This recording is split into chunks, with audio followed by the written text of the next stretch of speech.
이동하. 그 버스가 터미널을 출발한 것은 자정이 지나서였고 도시의 미로를 빠져나오는데도 얼마간의 시간이 더 필요하였다. 그래서 정작 고속도로를 타기 시작한 때는 밤 1시가 가까웠을 무렵이었다.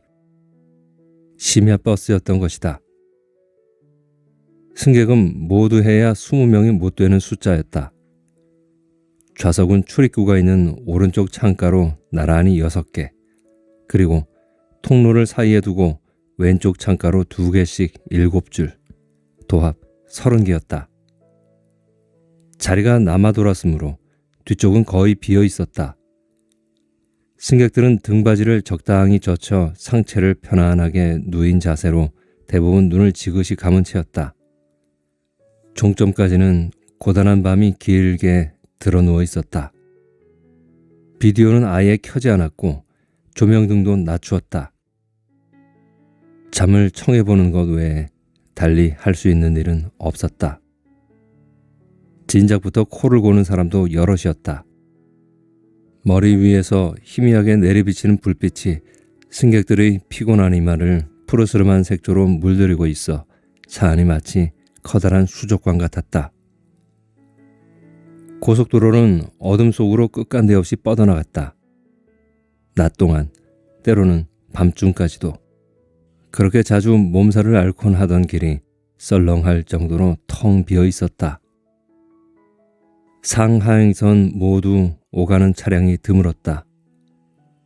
이따금씩 전방 어둠 속 저 멀리서 한두 점 불빛이 작은 연꽃송이처럼 아련하게 떠올랐다.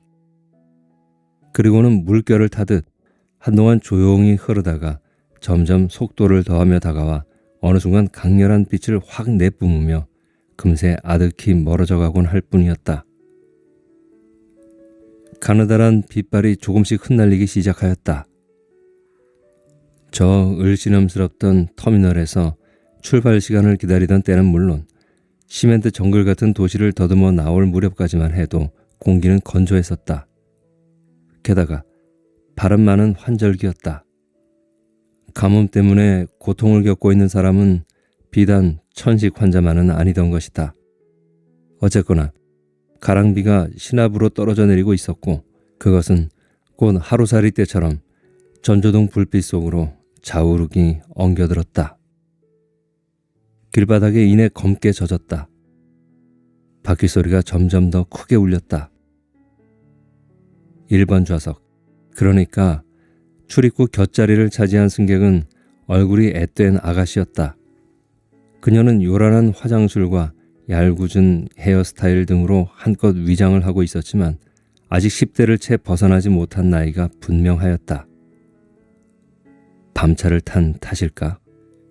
조금은 얼뜨고 또 조금은 긴장된 눈빛으로 주위를 두리번거리느라 그녀는 아직 잠들지 못한 채였다. 지금 그녀의 불안정한 시선은 바로 옆 통로 바닥에 떨어져 나뒹굴고 있는 군모 위에서 머뭇거리고 있었다. 일병 계급장이 붙은 그 모자의 주인은 통로 건너 2번 좌석에서 고개를 잔뜩 꺾고 잠들어 있었다. 무밑동처럼 허옇고 맨숭맨숭한 머리통에다 동그랗게 테를 씌운 듯 모자 자국이 선명하였다. 술 냄새가 났다. 얼굴을 처박은 가슴팍 언저리가 걸쭉한 침으로 젖고 있었다. 그녀의 시선이 이번에는 앞쪽으로 향하였다. 시야를 가로막는 것은 아무것도 없었다. 차는 지금 검푸른 어둠이 질펀하게 고인 들판 한가운데를 달려가고 있는 중이었다.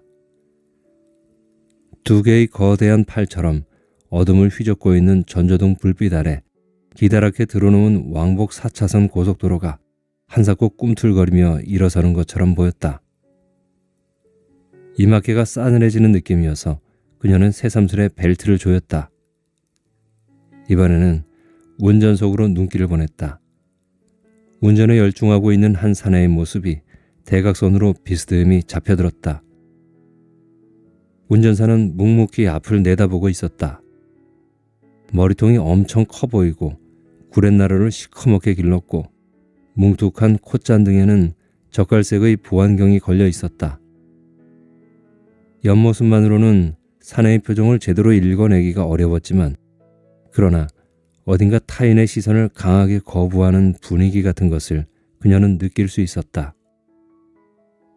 다시 이마께가 싸늘해지는 것을 그녀는 느꼈고 그러자 어떤 막막한 무거운 감정에 잔뜩 짓눌리고 있는 자신을 새삼 의식하였다. 밤기운 탓인지도 모를 일이었다. 버스는 지금 밤의 한복판을 가로질러 가는 중이었다. 눈꺼풀이 자꾸만 처지는 것을 느끼며 마침내 그녀도 조금씩 잠속으로 빠져들고 있었다. 승객들은 이제 모두 잠에 든 것 같았다. 불안한 눈빛으로 주위를 두리번거리던 그 아가씨도 이어폰을 낀 채로 막 선잠이 든 모습이었다. 한 뭉텅이의 구릿빛 코일같이 풍성하게 헝클어진 머리단이 잠든 얼굴을 반이나 가렸다. 그녀와 통로를 사이에 두고 나란히 앉은 군복의 청년은 일병 계급장이 달린 모자를 통로 바닥에다 버려둔 채로 열심히 코를 골아댔다. 여기저기서 코 고는 소리가 서로 다른 음색과 가락으로 제법 낭자하게 어우러졌다. 그러고 보면 끼어있는 사람이라고는 오직 한 사람, 운전사뿐이었다. 그는 모든 승객들을 등지고 앉은 채 묵묵히 앞만 내다보고 있었다.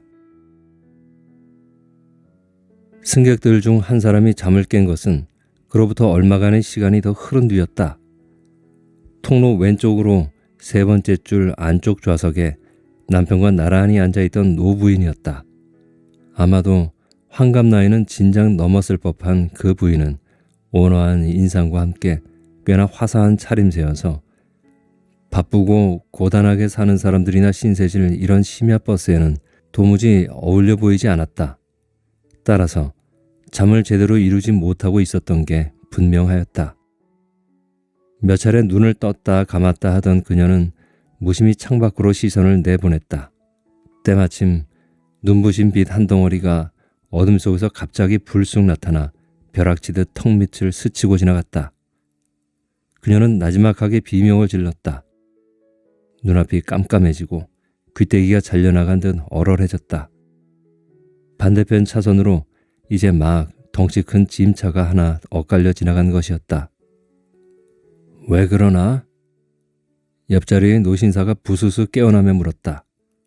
그 역시 말끔한 정장 차림인 것으로 보아 아마도 집안 혼사에 다녀오는 길인 듯 싶었다. 은백의 머리칼하며 두텁고 축 처진 귀 등으로 보아 유복한 말년을 보내고 있음이 분명한 그 노신사는 창 쪽으로 앉은 아내를 향해 은근한 정을 담은 목소리로 묻고 있었다. 어째서 소리를 지르고 그러는가? 호, 발밑에서 쥐새끼라도 두어 마리 기어 나왔남? 그러자 옆구리를 가볍게 쥐어박는 신용을 하며 부인이 되물었다. 이 버스, 당신은 좀 이상하지 않소? 뭐가? 너무 과속하는 것 같지 않느냐 말이오. 그때서야 노신사는 차 안을 이리저리 둘러보았다. 깊은 물속처럼 어슴푸레한 불빛 아래 눈에 띄느니 잠에 빠져 온통 느슨하게 풀어져 있는 모습들이었다. 그는 이마를 창에다 바짝 붙이고는 바깥을 한참 내다보았다. 검푸른 어둠이 들판 하나 가득히 출렁이고 있을 따름이었다. 그는 이번에는 엉덩이를 약간 쳐들고 고개를 잔뜩 뽑아 올린 자세로 앞쪽을 살폈다.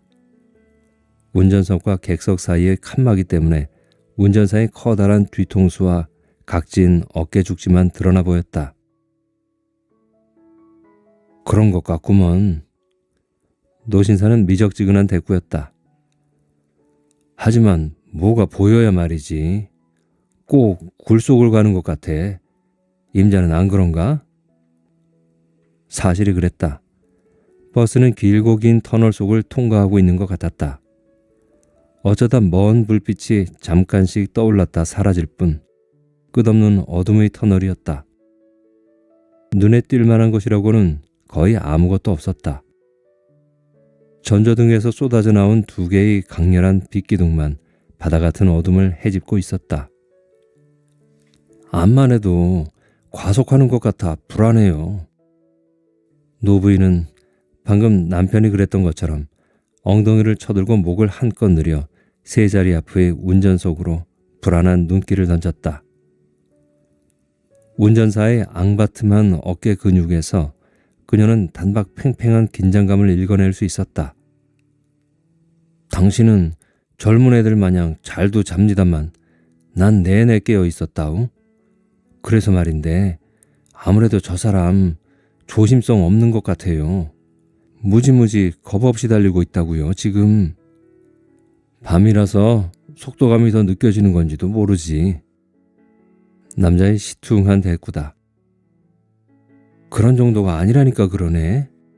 여자가 발끈하였다. 마구잡이로 정신없이 내달리고 있다니까요. 저 사람 혹시 넋을 빼놓고 앉아있는 거나 아닌지 몰라. 설마. 노신사의 떨떨한 대꾸다. 심야 버스 기사인데 야간 운전 한두 번 해본 것도 아닐 테고 내가 보기에는 기사 양반 뒷판이 아주 듬직한데 그래? 뭐가 그래요? 저 뒤통수 하며 겁없이 된통 미련스러운 사내 같구만 뭘. 늙은이들답게 콩닥콩닥 입씨름을 하던 중이었다. 거칠 것 없이 내달리던 버스가 무슨 까닭에서인지 주춤주춤 하는가 싶더니 갑자기 급제동이 걸렸다. 승객들로서는 방심한 채 잠들어 있다가 불시에 당한 일이었다. 끔찍한 소동이 벌어졌다. 벨트를 채우지 않았던 사람들은 앞좌석 등받이에다 호되게 이마를 짓짓거나 혹은 위로 튕겨올라 선반 아래쪽을 정수리로 들이받았다. 또 덜어는 선반 위에 올려놓았던 짐이며 가방들과 함께 통로 바닥으로 털푸덕 떨어져 나뒹굴었다. 운전석 바로 뒤 2번 좌석에 축 늘어져 있던 일병은 벨트가 느슨했던 탓인지 통로 바닥의 그 모자 위에다 사정없이 얼굴을 쳐박고 깨어났고 그 옆 1번 좌석의 아가씨는 반대로 부수를 꿰은 두 다리를 허공으로 벌렁 쳐들었다가 내려놓았다. 한바탕 우스꽝스럽기도 한 일대 소동이었지만 물론 누구도 웃을 수 있는 상황은 못 되었다. 웃다니. 사실을 말하자면 아비규환의 순간이었다. 특히 승객들이 한꺼번에 내지른 비명소리가 실로 끔찍하였다. 그것은 여러 부위의 쇳덩이들이 갑작스럽게 서로 곁고 뒤틀리면서 일으키는 살벌한 금속성들과 뒤섞여 승객들의 공포심을 한층 상승시키는 효과를 낳았다. 그 서슬에 그동안은 뒷자리에 박혀 보이지 않던 5살짜리 계집애 하나가 마치 뱀에 물린 듯 날카로운 울음을 터뜨렸고 그러자 아이의 어머니도 덩달아 발작적으로 무슨 소린가를 마구 외쳐댔다.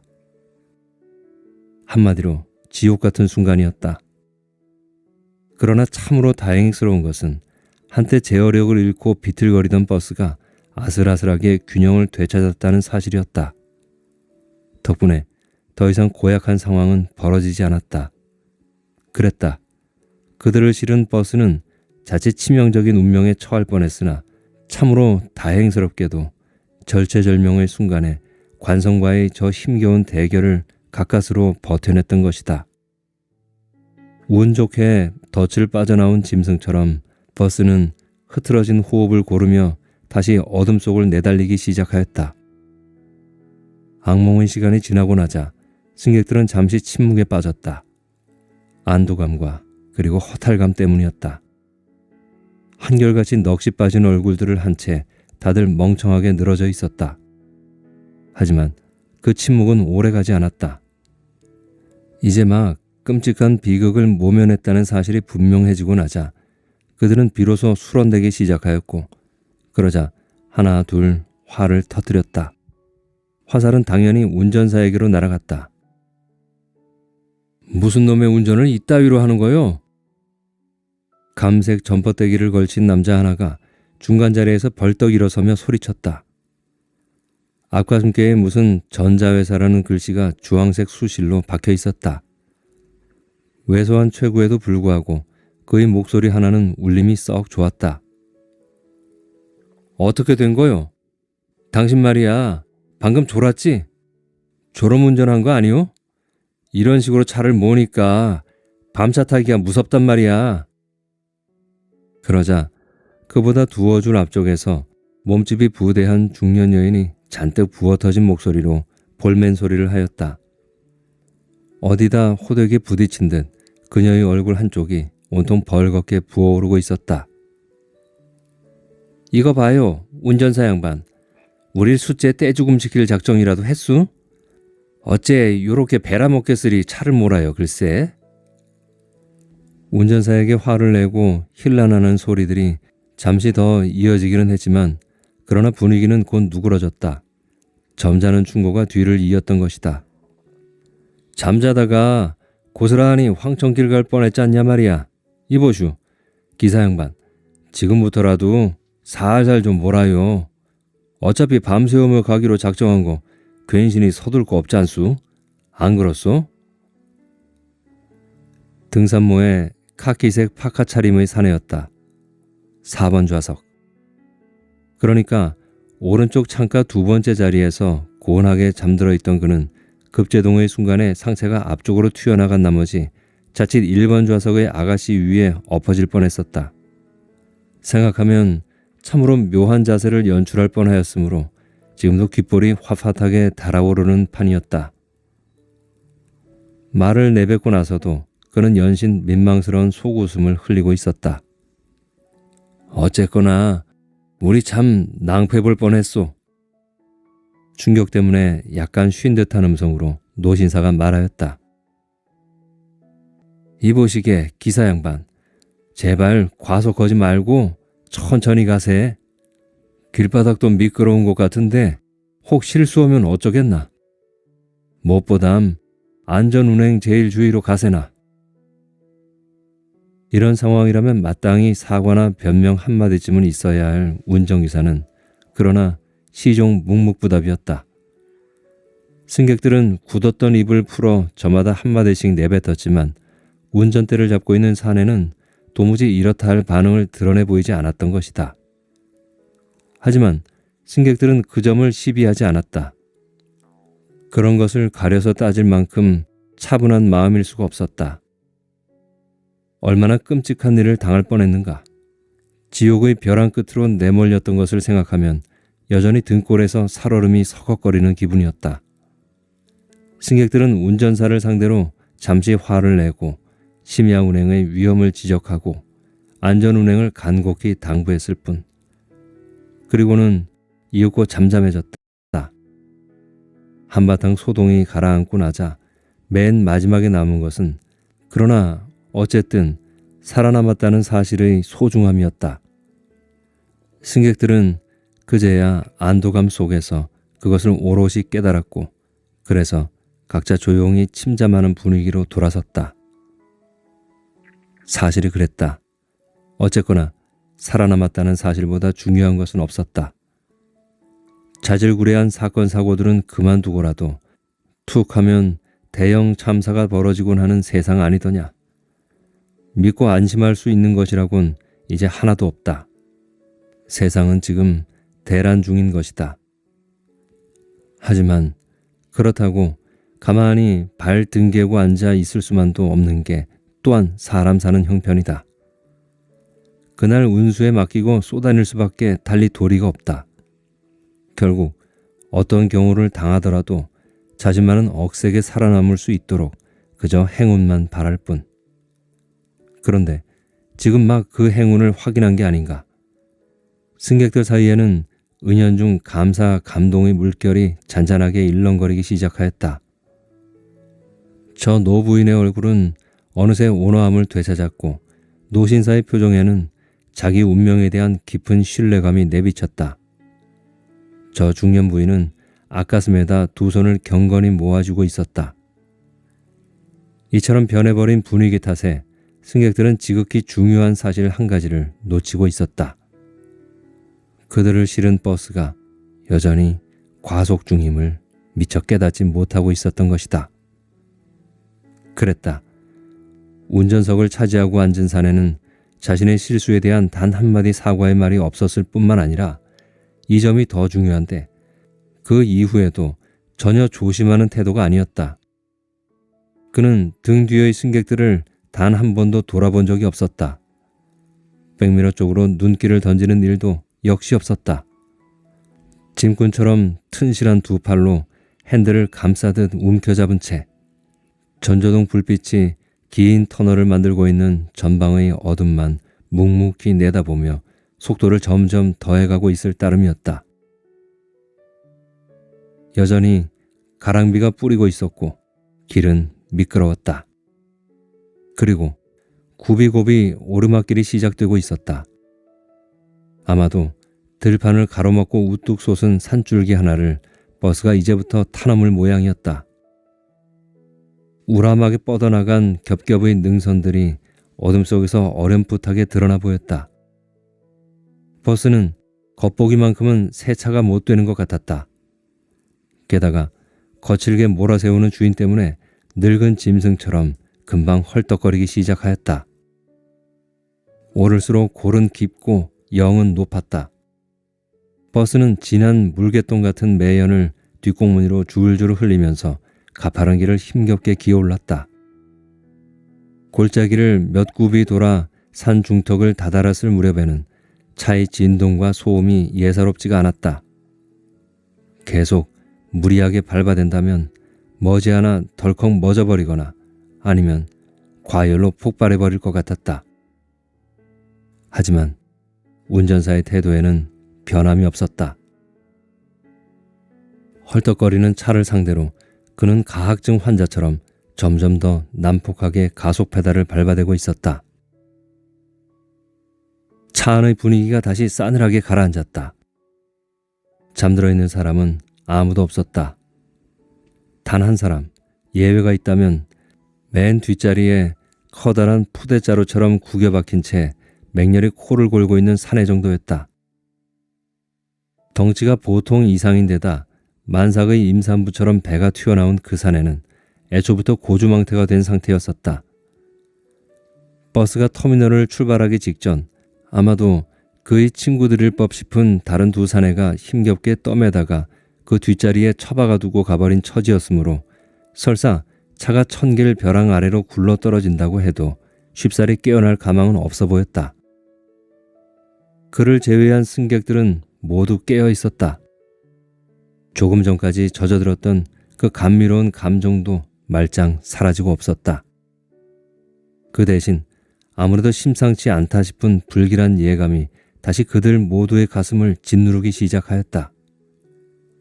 버스가 깊숙하게 휘어진 산구비를 돌아들 때마다 다들 심장이 오그라붙었다. 확실히 저 운전사는 문제가 있다. 승객들 사이에는 그런 의식이 점점 또렷해지고 있었다. 하지만 뭐라고 입을 열어 말하는 사람은 없었다. 한결같이 뻣뻣하게 긴장된 시선들을 운전사의 뒷꼭지에다 꽂아둔 채 말없이 흔들리고 있을 따름이었다. 저 운전사 말이오. 긴장과 침묵이 견디기 어려울 만큼 무거워지자 노부인이 가날프게 떨리는 목소리로 소곤거렸다. 제정신 아닌 게 확실해요. 절대로 제정신 가진 사람이 아니에요. 제정신이 아니라면? 노신사가 어눌하게 반문하였다. 그도 잔뜩 짓눌린 음성이었다. 부인이 잠시 주저하다가 선언하듯 재빨리 내뱉었다. 약 먹었다고요. 마약 같은 걸 처먹은 게 틀림없어요. 그리고는 스스로 두려운 듯 입술을 떨었다. 설마 하니 그럴 나이는 지난 것 같구만. 신사의 자신 없어 보이는 대꾸였다. 나이하고 무슨 상관이람? 부인은 여전히 단호하였다. 잠을 쫓느라고 흔히들 약 같은 걸 먹는다지 않수. 맨정신으로 해야 왜 저러겠수? 죽고 싶어서 환장한 사람이라도 그렇지. 저 혼자도 아닌데 어째 이처럼 무지막지하게 차를 못 내요 글쎄. 버릇인 게지 뭐. 버릇이라고요? 부인의 음성이 날카로워졌다. 무슨 버릇? 다른 사람들 목숨은 아무래도 좋고. 노신사의 목소리는 쥐어 박힌 듯이 더 기어들었다. 아니면 무슨 화나는 일이라도 있었나? 화가 나요? 주변 사람들이 충분히 알아들을 만큼 노기를 담은 항변이었다. 우리가 왜 저 사람한테 화풀이를 당해야 하는 거죠? 노신사는 그쯤에서 입을 다물어 버렸다. 대꾸를 한 사람은 저 뚱뚱한 중년 여자였다. 노부부의 뒷줄에 앉아있던 그녀는 주저없이 커다란 목소리로 불쑥 대꾸하고 나섰던 것이다. 댁말씀이 옳아요. 약을 처먹었거나 미쳤거나 둘 중에 하나라고요. 버스가 출렁하는 느낌이었다. 승객들의 시선이 일제히 그녀에게로 모아졌다. 두려움과 비난이 가득 담긴 한결같이 차가운 눈빛들이었다. 그녀는 무슨 말인가를 덧붙이려다 말고 그만 입을 다물어 버렸다. 살얼음이 잡히는 듯한 분위기였다. 하지만 운전석을 차지하고 앉아있는 사내는 그런 따위에 전혀 관심이 없는 듯 단지 핸들 조작에만 열중하고 있었다.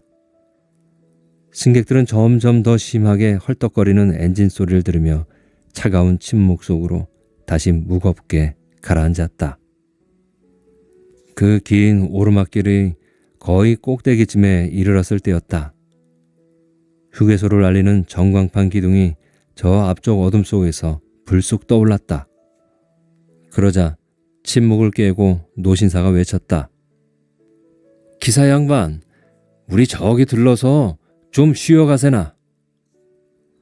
그는 앞쪽을 향해 오른팔을 엉거주춤 쳐든 채로 거듭 말하였다. 잠시 허리도 펴고 화장실도 다녀올 겸 말이오. 얼추 2시간은 온 것 같으니까 기사 양반도 좀 쉬는 게 좋을 것 같소. 그렇지 않소? 그는 동의를 구하듯 주변을 둘러보며 또 한마디를 덧붙였다. 밤차 타기가 이래서 쉽지 않은 거라. 우원 이렇게 고단하고 땀나고 숨이 차서야 어디 더 백일도리가 있어야지. 그래요. 제발 천천히 쉬어가면서 가십시다. 나는 가슴이 할딱거려서 죽을 지경이라고요. 두 말 말고 쉬어서 가십시다.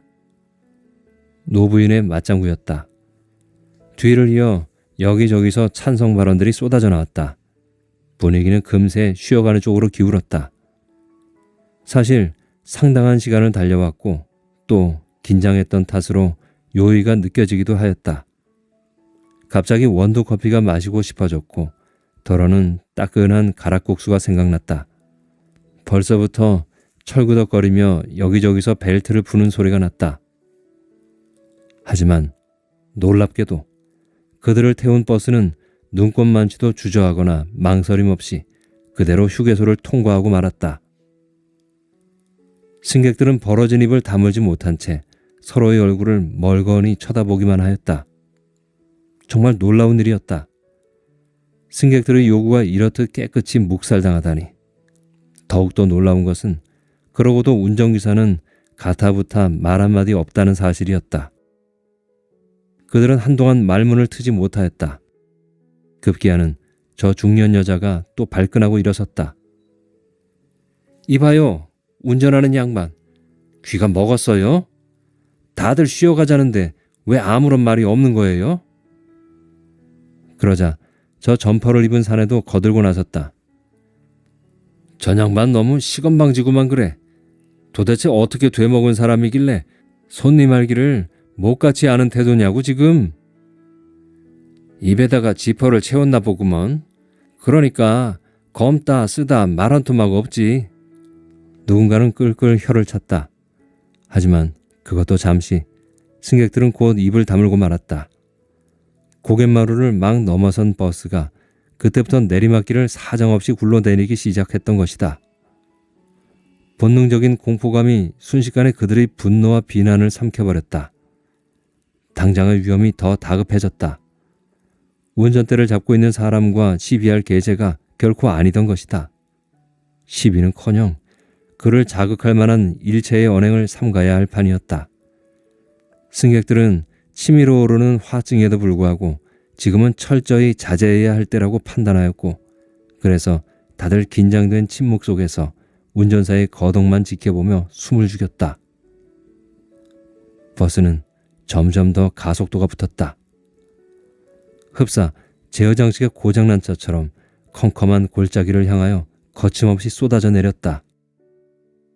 전조등의 강렬한 불빛이 핥아대는 길바닥은 빗물에 젖어 번들거렸다.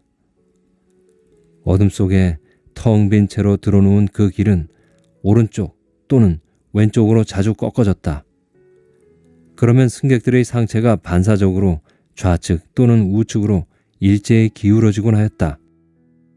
더러는 도로가 갑자기 사라지고 두 줄기 불기둥만 허공 중에 둥시 떠오르기도 하였다.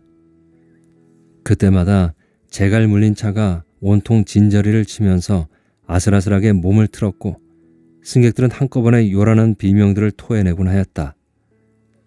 맨 앞자리의 아가씨와 그리고 뒤쪽의 그 어린 계집아이가 특히 다른 사람들보다 갑절은 더 날카로운 비명을 내질렀다.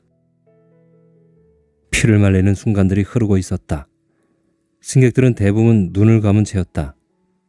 다들 벨트를 단단히 조였고 팔걸이나 등받이 같은 것을 단단히 부여잡은 자세였다. 그리고는 버스가 급경사진 코너를 돌 때마다 갈대처럼 이쪽 저쪽으로 맥없이 쏠리면서 온통 낭자한 비명들을 거푸 토해놓았다. 여자아이가 다시 까무러치듯 울어젖혔고 1번 좌석의 아가씨도 마침내 어린애처럼 울음을 터뜨렸다. 아무도 입을 열려 하지 않았다. 갖가지 끔찍한 환상들이 눈앞에 떠올라 심장과 더불어 목구멍이 온통 얼어붙어 버린 상태였다. 나중에는 비명조차 끙끙 앓는 소리로 변화했다. 2번 좌석의 일병 역시 입을 굳게 담은 채였다. 그는 통로 바닥에 떨어뜨렸던 모자를 집어 꾹 눌러 썼는데 벌겋게 달아오르는 얼굴이 땀으로 흠뻑 젖어 있었다. 그는 옆에서 쿨쩍거리고 있는 아가씨와 그리고 운전사의 완강한 뒤통수를 번갈아 지켜보면서 무릎 위에 놓인 주먹을 불끈불끈 쥐어보고는 하였다. 저 중년 여인의 낯빛은 온통 퍼렇게 죽어 있었다. 의자를 꽉 채운 채 출렁거리고 있는 몸뚱어리가 금세 바닥으로 쏟아질 것처럼 위태위태해 보였다. 두 팔로 머리를 감싸주고서 아예 통로 바닥으로 내려앉은 사람들도 여럿이었다. 어쨌거나 그 지옥의 골짜기를 다 내려오기까지 승객들은 엄청난 공포감에 짓눌린 채 숨조차 제대로 쉬지 못하고 굳어 있었다. 산골짜기를 벗어나자마자 도로는 곧 어둠 속에 잠겨버린 널따란 들판을 두 쪽으로 가르면서 일직선으로 곧게 뻗어나갔다. 가속과 급제동 사이에 몸살을 앓던 버스는 재갈 풀린 말처럼 다시 거침없이 내달리기 시작하였다. 승객들의 분노가 한꺼번에 터져나온 것은 그때부터였다. 얼어붙었던 입이 하나둘 풀리기 시작하면서 분위기가 금방 험악해졌다. 야, 이 개새끼야, 차 세워. 당장 세우지 못해? 맨 먼저 울분을 터뜨린 사람은 저 점퍼 차림의 사내였다. 최구와는 달리 워낙 목청이 큰 사람이라 그의 노한 외침은 다른 온갖 소리들을 일순 덮어버렸다. 그는 오만 불손하고 방향무인한 운전사를 당장 끌어내어 요절이라도 낼 듯이 살기등등하게 통로로 나섰다. 그러나 어디에고 항상 더 성급한 사람이 있게 마련이어서 그보다 조금 더 앞자리에 앉아있던 저 중년의 여인에게 기회를 선점당하고 말았다. 그녀가 한 발 앞서 통로를 가로막고 나섰기 때문이었다. 그녀의 비대한 몸통에 비해 통로 공간은 너무 좁았다. 게다가 차는 또 엄청난 속도로 달리고 있는 상태였다. 통로를 꽉 메우다시피 하며 비쩍거리는 걸음걸이로 운전석 가까이 다가간 그녀는 분기탱천하여 소리쳤다. 이봐요 아저씨, 지금 제정신 가지고 운전하는 거요? 도대체 무슨 억하심정으로 이러는 거요? 우리를 몽땅 떼죽음 시킬 작정이 아니라면 뭐 때문에 이런 식으로 차를 몰아? 대답해봐요, 당장. 여차직하면 머리끄댕이라도 틀어줄 듯이 그녀는 삿대질을 해대며 매섭게 추궁하였다. 그러나 운전대를 잡은 사내는 묵묵부답이었다. 대답은커녕 그녀에게 눈길 한번 주지 않았다. 여자는 더 발끈하였다. 이거 봐. 당신 귀머거리야? 사람 말이 말 같지 않나? 왜 대답이 없어? 귓구멍이 처막히기라도 한 거냐고? 그래도 소용없는 노릇이었다. 운전사는 여전히 묵묵부답. 고집스럽게 앞만 내다보고 있을 뿐 낯빛 한 점 변하지 않았다. 애초부터 그 자리에 장착된 로봇이기나 하듯 사내의 옆모습은 냉담함을 넘어 오히려 무덤덤해 보였다. 이 시건방진 사내 좀 보소. 내가 시방 지를 희약가시 하는 중 아네. 여자가 기가 차다는 듯 헛웃음을 지었다. 그러나 더 이상 어찌해볼 여지란 없어 보였다. 그녀는 몹시 낭패한 눈빛을 하고는 주위를 두리번거렸다. 응원군을 찾고 있는 눈치였다. 하지만 승객들은 그녀의 거동만을 지켜볼 뿐 갑자기 무력감 속으로 빠져들었다. 점퍼마저 입을 다문 채 통로 중간에 엉거주춤 서 있을 따름이었다. 그녀는 곤혹감에 빠졌다. 당장 뺨따구를 올려 붙이고 머리카락을 쥐어뜯고 싶은 충동으로 격렬하게 앓고 있었지만 그러나 도무지 그럴 수 없는 상황이라는 사실도 그녀는 역시 알고 있었다. 뜨거운 충동과 차가운 이성 사이에서 심하게 갈등하고 있는 그녀의 모습을 승객들은 아슬아슬한 마음으로 지켜보았다. 그뿐 속수무책이었다. 그녀의 분노 때문에 불덩이처럼 달아오른 몸뚱어리가 진땀을 흘리고 있었다. 그런 벼랑 끝 상황 속에서도 버스는 여전히 무서운 속도로 질주하고 있었다. 계기판의 속도계를 들여다볼 수는 없었지만 거의 광란에 가까운 속도임을 좋게 느낄 수가 있었다. 그런데도 운전사는 얼마든지 더 밟아댈 기세였다. 가랑비가 이제는 제법 굵은 빗줄기로 변하여 앞유리창을 두들겼고 곧게 뻗어나간 아스팔트 위로 물보라가 허옇게 피었다. 다른 차들은 눈에 띄지 않았다. 더 짙어진 어둠 속에서 세찬 빗소리만 그득하게 차올랐다. 이의 점퍼 차림의 사내는 슬그머니 제자리로 기어들었다. 넋이 빠진 표정이었다. 아주머니, 그만 제자리로 돌아가시지요. 노신사가 그녀를 달랬다. 그렇게 서 있는 게 매우 위험해 보입니다. 그러는 게 좋겠어요. 보세요. 점점 더 무섭게 달리고 있잖아요. 노부인의 말이었다. 그녀의 저 온화하던 얼굴은 잿빛으로 굳어버렸고 목소리도 갑자기 10년은 더 늙어버린 노파의 것이었다. 우리 말을 들어먹을 사람이 아니에요. 저 사람 기어이 큰 일을 내고 말걸요. 아마 거의 틀림없이 처음부터 우릴 떼죽음시키기로 작정을 한 거라고요. 오, 하느님 아버지. 노부인은 남편의 어깨에 얼굴을 묻고 쿨쩍거렸다. 노신사가 아내의 어깨를 가만히 감싸 안았다. 바로 그런 순간이었다. 운전석 옆에 서 있던 여자가 비명을 지르며 통로 바닥 위로 무참하게 나동그라졌다. 버스에 또 한 번 급제동이 걸린 때문이었다. 무거운 푸대자루처럼 비좁은 공간에 매다 꽂힌 탓에 여자는 사지를 버둥거리기만 할 뿐 일어나지 못하였다. 운이 좋았다고 해도 뼈 한두 군데는 상했을 법하였다. 주변 사람들이 여럿 거들고 나서자 그녀는 연신 앓는 소리를 냈다. 어딘가 몹시 상한 게 틀림없었다. 부축을 받아 간신히 제자리로 돌아간 그녀는 울분과 고통과 수치심 때문에 종당에는 어린애처럼 엉엉 소리내어 울기 시작하였다. 얘의 일병이 갑자기 결연한 태도로 모자를 벗어 통로 바닥에다 팽개치며 벌떡 일어섰고 그러자 4번 좌석의 등산모가 재빨리 손을 뻗어 그를 다시 제자리에 주저앉힌 것도 그때였다. 우리 냉정합시다. 등산모의 사내가 엉거주춤 일어서서 말하였다. 흥부는 절대 금물입니다. 잘못하면 커다란 불행을 자초할 수도 있습니다.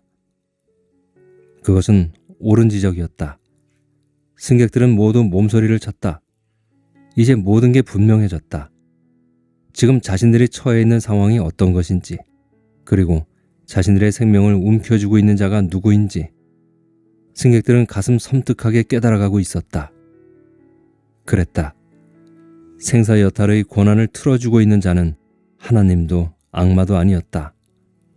저 운전석을 차지한 채 이쪽으로 뒤통수만 보이고 앉아있는 바로 그 사내. 차를 타면서도 별로 관심을 두지 않았던 바로 그 사내였다. 승객들은 두려움에 가득 찔린 눈으로 새삼스레 그를 지켜보았다. 여전히 얼굴은 없었다.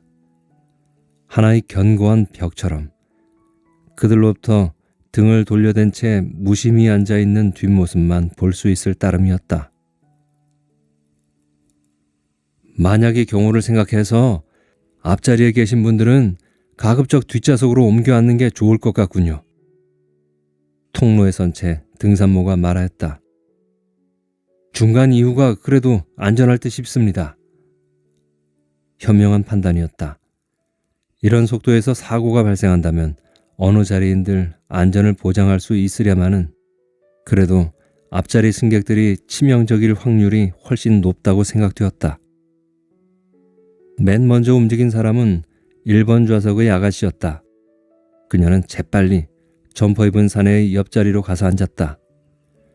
세 번째 줄에 있던 노부부는 서너 줄 더 뒤쪽으로 옮겨가서 통로를 사이에 두고 따로 떨어져 앉았다. 나란히 비어있는 자리가 없었던 것이다. 그 밖에도 몇 사람이 더 자리를 바꾸었고 2번 좌석의 일병은 마지막까지 주저하다가 결국 맨 뒷자리, 저 술부대처럼 처박힌 채 잠들어 있는 사내 곁으로 옮겨갔다. 몹시 자존심 상해하는 표정이었다. 창밖 어둠 속에서는 굵어진 빛발이 점점 더 심해지고 있었다. 멀리서 이따금씩 떠오르곤 하던 마을의 불빛들마저 이제는 나타나지 않았다. 세차게 쏟아지는 빗줄기가 모든 그것을 지워버린 때문이었다. 버스는 어둡고 습기 찬 공간을 꿰뚫으며 계속 무서운 속도로 질주하였다. 바퀴 소리와 엔진 소리가 활주로를 막 이륙한 비행기처럼 한결 날렵하고 매끄럽게 어우러졌고, 그럴수록 파멸의 공포감은 걷잡을 수 없이 점점 더 커졌다. 끔찍스러운 분위기 속에서 남자들이 토막난 신음과 여자들이 짓눌린 울음소리가 가냘프게 흘러나왔다. 등산모의 사내가 통로를 따라 천천히 앞쪽으로 걸어갔다. 그는 좌우의 빈자리들을 지나 운전석 곁에까지 다가선 다음 왼손으로는 운전석 뒤의 쇠규동을 잡고 한참을 가만히 서 있었다. 아무런 말도 건네지 않았다. 그는 오른손으로 무릎을 짚고 허리를 낮춘 다음 차분하게 계기판을 들여다보았다. 운전사의 콧김이 느껴질 정도로 지근거리었다. 속도계의 엄청난 수치에도 불구하고 그는 전혀 내색하지 않았다. 오히려 서로 호흡이 잘 맞는 조수이기나 하듯 운전사와 똑같은 투로 전방에다 눈길을 박은 채 다시 한참을 움직이지 않았다. 전조등 불빛은 이제 2개의 거창한 물기둥으로 변해 있었다. 저 앞 어둠 속으로부터 물보라가 한가득 끌어넘치고 있는 고속도로가 마치 머리도 꼬리도 보이지 않는 한 마리 거대한 뱀처럼 무수히 반짝이는 금비닐들을 털며 고추 일어서고 또 일어서곤 하는 것을 그는 보고 있었다. 그것은 또 모든 것을 빨아들이고 있는 거대한 수렁 같았다. 예외는 있을 수 없었다. 자신도, 운전사도, 그리고 어쩌다 운명을 함께하게 된 다른 모든 승객들과 버스까지도 깡그리 그 속으로 빨려들고 있는 느낌에 그는 온통 압도당하였다. 절체절명의 느낌이었다. 그는 시선을 거두어들였다. 그리고는 천천히 운전석을 돌아보았다. 놀랍게도 운전사의 시선과 마주쳤다. 그것은 참으로 짧은 순간이었지만 운전사는 분명히 웃고 있었다. 혹 착각이었던가? 갈색 보안경 너머에 음험하게 숨어있는 눈빛은 잘 읽을 수 없었다고 쳐도, 그러나 돼지털 같은 수염이 지저분하게 돋아나 있는 그 검푸른 빛깔의 입 언저리에는 분명 음습한 웃음이 묻어 있었다고 그는 확신하였다. 허리를 편 그는 아무 말 없이 1번 좌석으로 가서 앉았다. 어느 순간부터 차의 속도가 떨어지기 시작했는지는 아무도 모른다. 오직 한 사람, 그 운전사를 제외하고는. 어느 순간부터인가 승객들은 갑자기 엉뚱한 소리를 들었다. 죽음의 공포와 사투를 벌이고 있던 그들은 한순간일망정 처음에는 그게 무슨 소리인지 알아차리지 못하였다. 절체절명의 피를 말리는 상황과는 너무나 이질적인 것이었기 때문이다. 하지만 결코 환청은 아니었다. 그것은 누군가가 참으로 한가하고 태평스럽게 코를 골아대는 소리였다. 승객들은 그제서야 비로소 저 뒷자리에 구겨박힌 채 잠들어 있는 술꾼을 기억해냈다. 그 덩치 큰 사내야말로 참으로 대단한 술꾼이 아닐 수 없었다. 그간 승객들이 겪었던 그 끔찍스러운 상황과는 철저히 무관하게 그는 여전히 기세 좋게 드르릉 드르릉 코를 골아대고 있었던 것이다. 한데 왜 갑자기 그 소리가 승객들의 귀를 새삼스레 파고들었던가? 그것은 분명 기이한 노릇이었지만 그러나 그들은 그 사정을 깨달을 수 있었다. 첫째는 세차게 쏟아지던 비가 어느새 멎어 있었고, 그리고 둘째는 이거야말로 기적 같은 사실인 바 그처럼 고집스럽게 미친 듯이 내달리던 버스가 어느 결에 순한 나귀처럼 얌전해져 있었던 것이다. 승객들 중에는 문득 그렇다면 악몽을 꾸었던 건 아닌가 하고 주위를 둘레둘레 둘러보는 사람도 없지 않았다. 단지 일진이 나빴던 것이다. 하필이면 지랄 같은 버스에 걸려든 게 불운이었다. 30분 앞서 출발한 차를 탔더라면, 혹은 30분 뒤에 출발하는 차를 탔더라면 아무 문제도 없었을 것이라고 그들은 생각하였다. 하지만 아직은 무사하며 머지않아 목적지에 닿을 것이었다. 얼마나 다행스러운 일인가. 승객들은 차의 무리 없는 주행 속에서 천천히 안정을 되찾아가고 있었다. 긴장과 노여움이 누그러지면서 낯익은 평화, 저 일상 중에서 종종 경험해왔던 평화가 그들의 마음을 푸근히 가라앉게 만들었다. 위험한 순간은 더 이상 없었다. 버스는 쾌적한 속도로 남은 여정을 끝내고 마침내 목적지에 도착하였다. 터미널로 진입한 차가 동체를 한두 번 가볍게 출렁거리고 나서 점잖게 멎었고, 이어 출구가 매끄럽게 열렸을 때, 그랬다. 일부 승객들이 운전사에게 보여준 그 감사의 표시는 그러므로 거짓없는 감정의 표현이었던 것이다. 이를테면 저 노부인이 그랬다. 남편보다 한 발 앞서 출구로 나온 그녀는 운전사의 등을 토닥이며 거듭거듭 말하고 있었다. 운전사 양반, 정말 수고가 많아수. 얼마나 피곤하오? 정말이지 난 너무너무 감사해. 그녀의 얼굴은 무사귀환의 기쁨 때문에 평소의 온화함을 넘어 거의 눈부시기까지 하였다.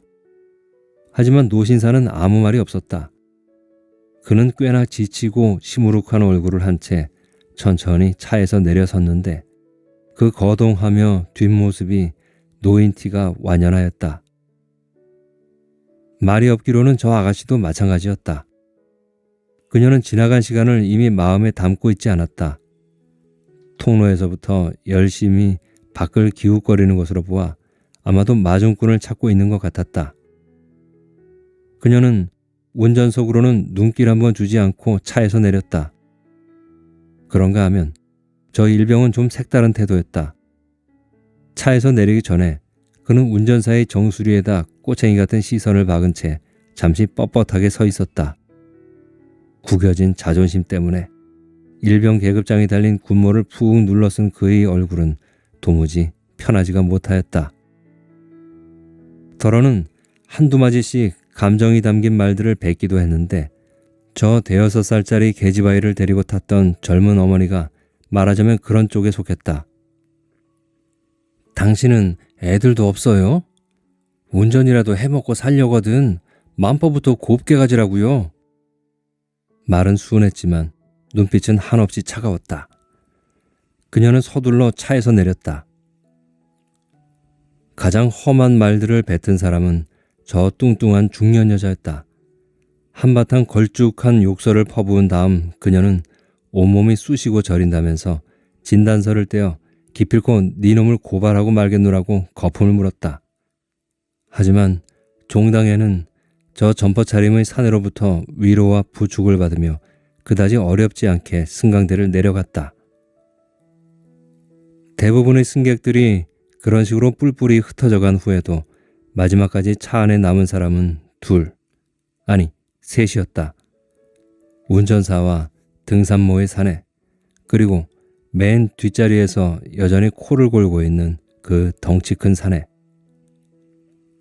등산모의 사내가 운전석을 향해 진작부터 던져두었던 시선을 마침내 거두어들이고 나서 천천히 자리에서 일어났다. 그는 통로를 거슬러 맨 뒷자리까지 갔고 거기서 한동안 실랑이를 치른 끝에 아름드리 술푸대처럼 출렁거리는 사내를 떠매다시피 하여 다시 출구 쪽으로 나왔다. 그동안 운전사는 꼼짝도 하지 않았다. 두 팔은 여전히 핸들을 감싸 쥐고 고개를 약간 꺾은 채로 그는 묵묵히 앉아 있었다. 덩치 큰 취객을 떠매고 차에서 내리는 일은 쉽지 않았다. 등산모의 사내는 그 힘겨운 노력 중에도 운전사의 거동을 놓치지 않았다. 비좁은 출구를 간신히 빠져나온 다음 그가 마지막으로 돌아보았을 때 운전사의 얼굴이 비로소 이쪽을 향해 정면으로 열려 있는 것을 그는 보았다. 보안경을 벗은 이제 막 잠에서 깨어난 듯 그저 맥 빠지고 꾸적꾸적한 얼굴이 하나 거기 있었다.